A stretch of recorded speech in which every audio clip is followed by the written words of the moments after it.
지난주에 우리가 나눴던 얘기는 거짓된 가르침에서 이제 돌아서야 된다라는 이제 말씀을 나눴다면, 이번 주는 거짓을 가르치는 사람들과 그것을 배우는 사람들이 어떤 모습을 가지고 있느냐, 그 실상에 대해서 이제 말씀을 하고 계시거든요. 그래서 우리 함께 어떤 모습을 가지고 있는지 나누는 시간 가지도록 하겠습니다. 그래서 이번 주 주제는 어리석음을 확인하고 진리를 가르치자라는 것을 주제로 각절 말씀 나누는 시간 가지도록 하겠습니다. 먼저 6절 말씀 우리 함께 읽도록 하겠습니다. 이러한 부류 중에 슬그머니 집으로 들어가 미련한 여자들을 포로로 사로잡는 자들이 있는데, 이런 여자들은 죄들로 눌려있고 여러 가지 욕심에 이끌려라고 말씀합니다. 여기 이러한 부류라는 것은 앞에 우리가 지난주에 나눴던 3장 2절서부터 5절까지 그 모습을 나타내도록 만드는 사람들, 그러니까 선생들이죠. 그래서 영지주의자들이 바로 그 사람들이라고 그랬는데요. 그 2절서부터 5절까지 결과를 만드는 그런 사람들 중입니다. 자, 근데 그 사람들이 슬그머니 집으로 들어간대요. 영지주의자들이. 어떻게 남의 집에 막 들어가지라고 생각할 수가 있는데, 당시에 그 여인들은 이제 배울 기회가 없었고요. 장소도 없었습니다. 여자들이 어디 나가가지고 뭔가를 배운다라는 것은 상상을 할 수 없는 일이었기 때문에 그 학자나 예술가들을 집으로 거꾸로 초청해서 뭘 배웠던 거예요. 이제 이것만이 유일하게 배울 수 있는 기회였습니다. 근데 그런 틈을 이용해서 영지주의자들이 학자를 가정하고 집으로 들어가는 거죠. 그래서 이제 이단의 가르침을 가르치는 이런 일을 했던 것이었습니다.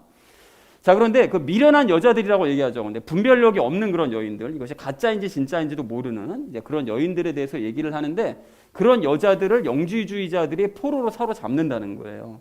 그러니까 영지주의자는 학자를 가정하고 여인의 집으로 들어가서 이단의 교리를 가르치는 거죠. 그러니까 분별력이 없으니까 뭐 가짜를 가르쳐도 뭐 진짜인 줄 알고 받아들이니까요. 자, 그래서 이런 여자들은 죄들로 눌려있고 욕심에 이끌린다고 얘기하는데, 죄들로 눌려있다는 얘기는 여러분 잘 아시는 것처럼 죄가 뭐죠? 죄는 믿음 없음, 불신이죠. 불신. 그러니까 불신에 눌려있다는 얘기잖아요. 그러니까 그걸 다른 말로 하면 의심이 가득하다는 얘기죠. 그러니까 의심이 가득하고, 근데 이 아래 그 7절 말씀과 연결돼서 묵상하면 무조건 다 의심이 가득한 게 아니라, 만약에 무조건 의심이 가득하다고 그러면 영지주의자들도 의심했겠죠. 근데 그거는 의심하지 않습니다. 그러니까 진리는 의심하고, 그러니까 말씀을 의심하고 진리가 아닌 거짓에는 관대하게 이제 받아들이는 이런 상황에 놓여 있었다라는 것을 말씀하고 있습니다. 그리고 여러 가지 욕심에 이끌렸다고 이야기를 하는데요. 그러니까 새로운 학문을 지금 배우고 있잖아요. 그러니까 다른 여자들은 함부로 배우지 못하는데 나는 지금 배우고 있으니까. 근데 그것을 이제 자랑하고 싶은 그런 욕심에 이끌리는 그런 모습도 가지고 있었다라고 이야기를 하고 있습니다. 6절 말씀을 이렇게 정리해 볼 수 있겠는데요. 영지주의자들은 몰래 집으로 잠입하여 분별력이 없는 여자들을 포로로 사로잡는데, 이런 여자들은 진리에 대한 의심으로 가득하고 자랑하고 싶은 욕심에 이끌리는 그런 여자들이다 라고 얘기했다는 것이 6절의 의미가 되겠습니다. 자, 이어진 7절 말씀 우리 함께 읽도록 하겠습니다. 항상 배우나 결코 진리를 아는 데 이르지 못하느니라 라고 얘기합니다.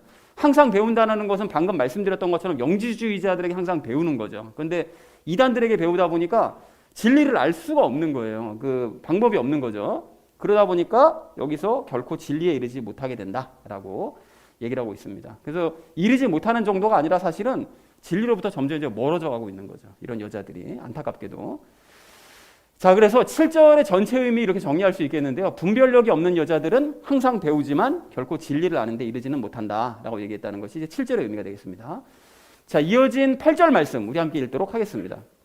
그런데 얀네와 얀브레가 모세를 대적한 것 같이 이들도 진리를 거역하나니 이들은 마음이 부패한 자들이요 믿음에 관하여는 버림받은 자들이니라 라고 말씀합니다.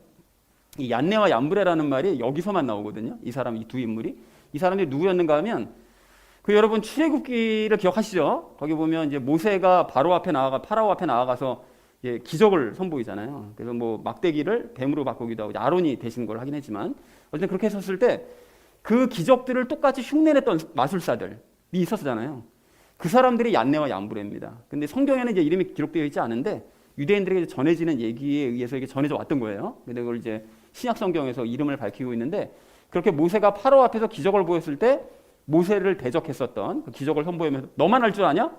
우리도 할 줄 안다. 이게 전부 다 거짓말이지. 막 이런 식으로 대적했던 그 마술사들이 얀네와 얀브레입니다.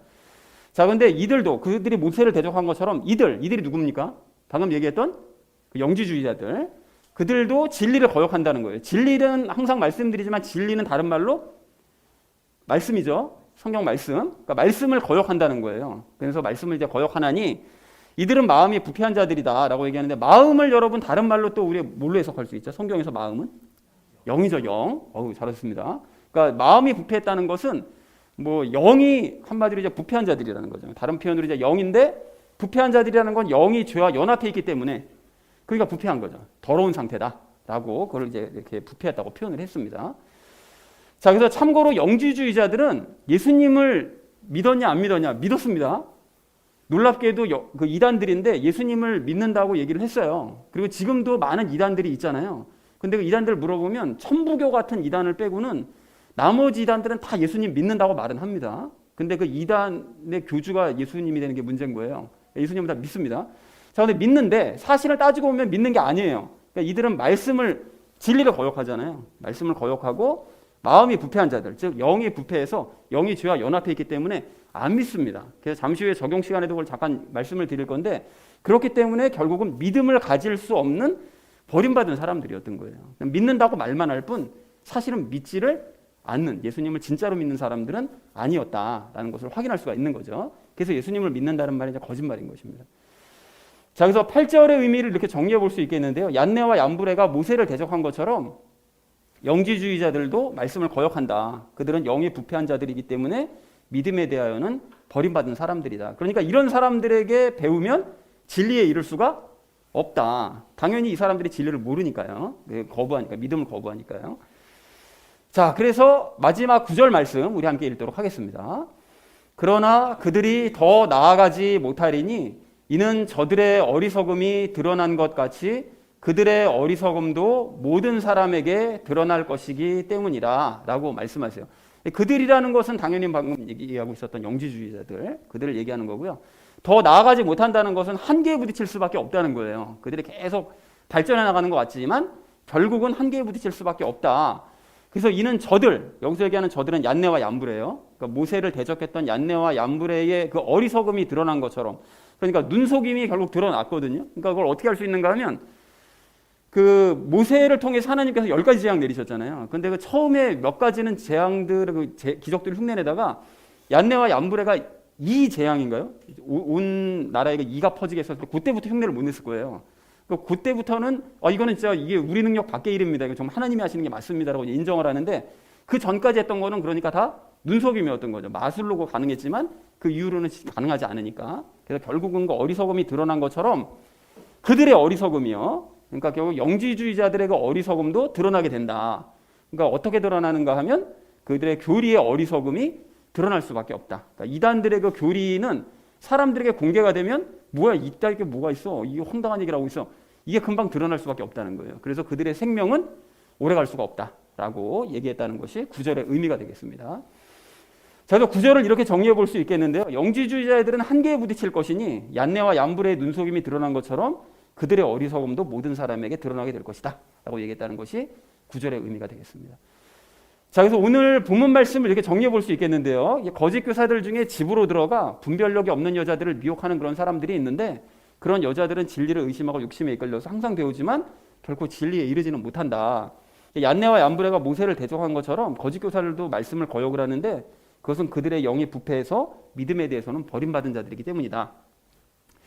자, 그래서 얀네와 얀브레가 어리석음이 드러난 것처럼 거짓 교사들의 어리석음도 결국 이제 드러날 수밖에 없는데, 그래서 결국 그들은 한계에 부딪힐 수밖에 없게 될 것이다 라고 얘기했다는 것이 오늘 본문 전체의 내용이 되겠습니다. 그래서 오늘 본문 말씀을 조금 더 압축해서 정리를 해보자면 두 부류의 사람들에 대해서 얘기를 하고 계시거든요. 첫 번째는 어리석은 사람들과 그 사람들의 특징을 6절, 7절에서 말씀하고 계시고요. 그리고 거짓 교사들과 그들의 특징을 8절, 9절에서 말씀하고 계십니다. 그래서 이 사람들에 대해서 우리 이야기를 오늘 함께 나눌 텐데, 적용 시간에 3가지 내용 나눌 겁니다. 그래서 첫 번째는 거짓 교사들의 특징에 대해서, 두 번째는 미련한 자들의 특징에 대해서, 마지막 세 번째는 우리가 할 일에 대해서 함께 이야기를 나누는 시간 가지도록 하겠습니다. 그래서 오늘의 결론이요, 어리석음을 확인하고 진리를 가르치자라는 것을 주제로 나머지 이야기는 삶에 적용하면서 함께 말씀 나누도록 하겠습니다.